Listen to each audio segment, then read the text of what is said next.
Today, we're going through a shot that every pickleball player needs to have in their arsenal.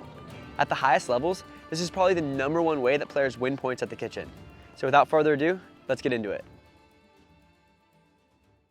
I've heard some people call it the flick roll, some people call it the wrist flick speed up. I've even heard some people call it the poke. But all you need to know on the shot is that we're taking a normal dink, so it looks like we're gonna do a normal dink, and then at the last second, we speed it up with our wrist.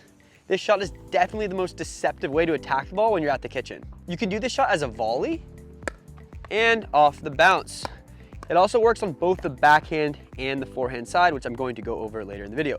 The main thing though that makes this shot so effective is you're not showing your opponent a big backswing that lets them know you're gonna hit the ball hard. An additional benefit to this shot is that you can still get a decent amount of power when you're leaning deep into the kitchen. If I haven't convinced you yet, you need to have this shot in your game.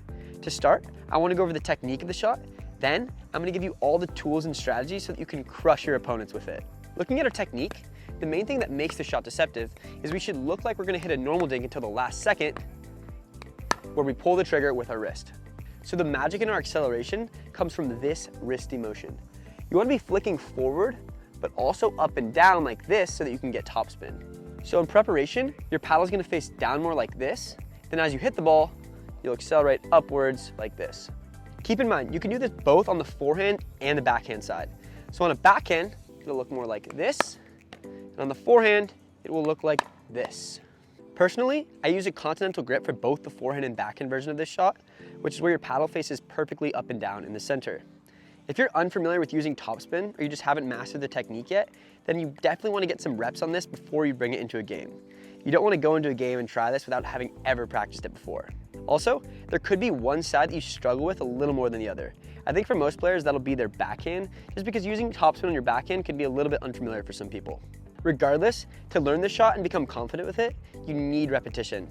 One of the best ways to start off getting reps here is to literally just drop the ball to yourself. So as you see here, I'm going to work on my forehand flick roll just by dropping the ball to myself and accelerating on it. I'm going to look like I'm going to do a dink until the last second, then I'm going to accelerate. See? I can do the exact same thing on my backhand side too, by accelerating like this. You can also do this exact same thing to work on the volley version of the shot, where I'm just tossing myself the ball out of the air and working on getting power with that wrist motion that we just talked about. You can do this exact same thing on the backhand side as well. So the next level up from feeding the ball to yourself is to actually go against a wall, or as we have here, the dink master. So all I'm gonna be doing in this drill is I'm gonna start off slow with this technique, get comfortable with this shot. If you're just starting off, you might look something like this.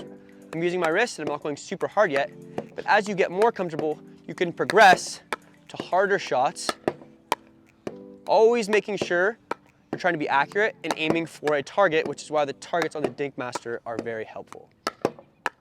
And the last step to taking this shot to the courts is to actually do it in a real life drilling situation where me and Drew here will be dinking the ball back and forth, and every so often I'll go for a wrist flick speed up and just work on that technique. So this is something that you can do with a partner. Probably the most effective way to learn the shot for a realistic game situation. An important thing to consider is that while power is going to help you, accuracy will be the biggest component to your success. I'll go over specifics on where you should aim the ball later in the video. Just know while you're learning, you always want to focus on having a target so that later in your career, you can put this shot wherever you want. So like I said, you can hit this shot out of the air or off the bounce. Depending on what situation you're in, your technique will be a little different. Looking at the out of the air portion of this shot, we hit it very similar to how we hit a roll volley, which looks like this. The main difference though is that our power is exclusively going to be coming from our wrist. What this does is it gives us a little bit of that deception that we talked about earlier, and it also gives us the ability to get power as we're reaching very deep into the kitchen. For whatever reason, the volley portion of this shot usually ends up being a backhand, which looks like this. Don't get me wrong though, you can totally hit a forehand on the volley too, which looks like this. So now I want to show you what this looks like in real time. So me and Drew are just going to be dinking it back and forth. And if you ever get a slightly higher dink that you would hit a volley dink on, you can accelerate like that. See how I held it to the last second? So now we'll show an example of me doing the exact same thing on the forehand. It was a little bit too low. There, I had the opportunity to go big. So So the key thing that's gonna make me successful is that I'm not taking a big backswing that lets Drew know I'm gonna go harder. You can also do this exact same shot off the bounce. I think off the bounce, most players prefer to use their forehand side. It's just a little bit easier to get the action, the topspin on the forehand. You also have a little bit more time off the bounce to get out of the way and use a forehand if you need to. So now I'll go through some examples of what this shot looks like off the bounce. So all you'll be doing is in a normal dinking rally, waiting for a slightly slower, higher dink, to which you'll prepare normally, but at the last second, use that wristy motion we talked about to accelerate. You can do this exact same thing on the backhand side. Might be a little bit trickier off the bounce, but can work just as well. So now that we've gone over the main situations that we can use this shot, we need to think about where we should aim the ball, which is arguably the most important part. So whenever you're in a dinking situation, you always want to be considering your main speed up targets. To me, that's down the middle, at the right shoulder, and down the line. Those are going to be the three main targets that you're always considering. There's a few more advanced targets that you could also go for, but at the 3.0 to 4.5 level, these three should get you by just fine. One big area though that you want to avoid is at the body to where they can use their backhand. You see a lot of players sit more towards their backhand, so if you go at them in this range, it's going to be very easy for them to counterattack. To pick the best possible target though, you need to be aware of your opponent's position. So you see if Drew's drifted a little bit more towards the line, this might be a good opportunity for me to go towards the middle. And if he's drifted towards the middle, this is where I can go line. If he's further back and I have a higher ball, I can go right at his feet. I'll talk about where to aim when your opponents are all the way back in a little.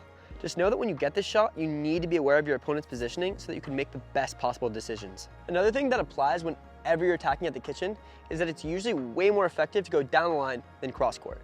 This is because the down the line player is way closer to you than the cross court player, so they have a lot less time to react. So you can go cross court sometimes too, but I'd say 75% of the time, you want to be attacking more towards the down the line player. Just like a chess match, whenever you're dinking, you should be thinking a few shots in advance. Most 3.0 to 4.0 players don't do this, so stay tuned because I'm going to go over some of my favorite combos which will give you a strategic advantage. Like I said, the shot selection of where you choose to hit the ball is super important, but it's equally important when you choose to go for this shot. So the main thing that we need to be considering whenever we're trying to be aggressive at the kitchen is how high the ball is. The higher the ball goes, the harder we're going to hit this shot, okay? The shot that we're considering right now, we're going to want to take it in this range. So from about the height of right above our knee to our chest, okay? And if it ever gets below our knee, we're probably just gonna wanna dink that back, okay? And if it's ever really high, we'll probably just go for a full swing where we can crush the ball. This mid-range ball though, is where we can use deception to go hard, because our opponent doesn't know if we're gonna dink it or go big. The catch is, the higher level that your opponents are, the less really high balls that you'll get. So you need to get really good at taking advantage of these mid-height balls with the shot that we're going over right now. So now let's get into some combos that we can run. When it comes to speed ups, there's certain plays we can go through that will work time and time again. This first one's probably something that you've come across before. All I'm gonna be doing here is hitting aggressive dinks to Drew, trying to lure him to get off balance and give me a higher ball that I can accelerate on. So it'll look something like this. I'm gonna be using my aggressive dinks, going for Drew's wings to try to get him off balance. And when he's off balance, it's a lot easier for me to go big to where he's not ready for it. See, he gave me that mid-height roll volley.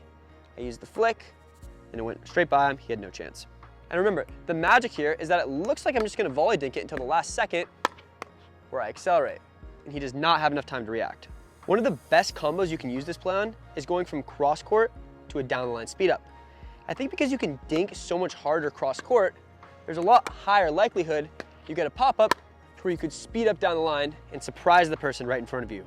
On the cross court to down the line play, my personal favorite spot to aim is low right at the forehand. This applies when I'm on the left side. So low right at the forehand, right about there. I think sometimes when you're dinking cross court on the left side, the player here tends to be shielding their backhand, which gives you a nice opening to go right down the line. Another good idea is that if your opponent's pulled really far off to the side with one of your dinks, they may be leaving a gap in the middle to where you can accelerate down the middle. Another great combo, which you can apply to anywhere in the kitchen, is to go for a harder dink that gets your opponent out of position and then accelerate towards the open court, right? So that could look something like this. Maybe I pull Drew out wide, then I accelerate towards the middle, or maybe I do the opposite. Maybe I pull Drew towards the middle and I accelerate down the line. This can work out of the air or off the bounce.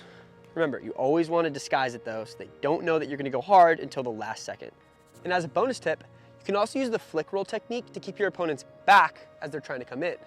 So when your opponents are trying to come in, usually they're going to use a drop or a reset to try to get the ball to land in the kitchen.